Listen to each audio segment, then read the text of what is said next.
Nnamdi Kanu, ọmalịcha nwa Chineke nyere ụmụ Biafra ka o dozie obodo anyị ka mụ na gị bụrụ ibe. Nnamdi Kanu, ọmalịcha nwa Chineke nyere ụmụ anyị ka o dozie obodo anyị ka mụ na gị bụrụ ibe. Okwu ọnụ ya tata, eji okwu ya ọkụ ya, olenụ ya kọmputa. Okwu ọnụ ya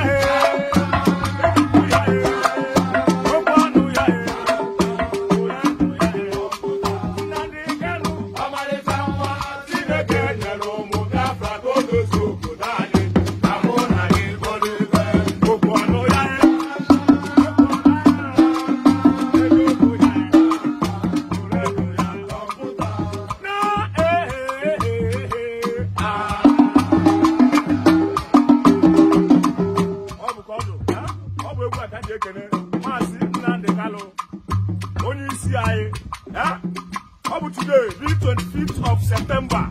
Get to Pasala for never forget that. We wish you happy birthday. Happy birthday to you, Mazin Nnamdi Kanu. May your days be long. Oh, Bukado.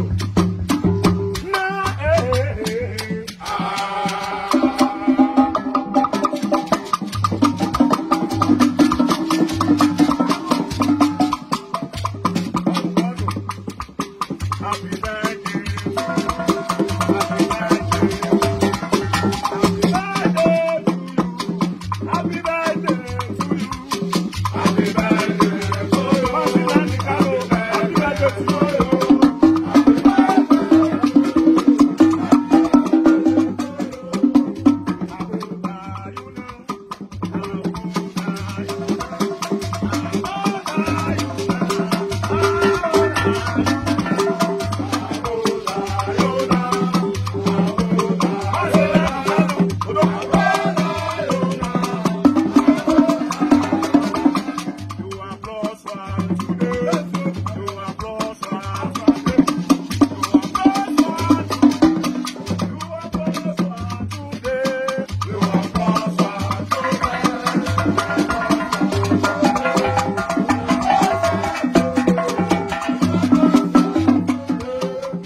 Asrana,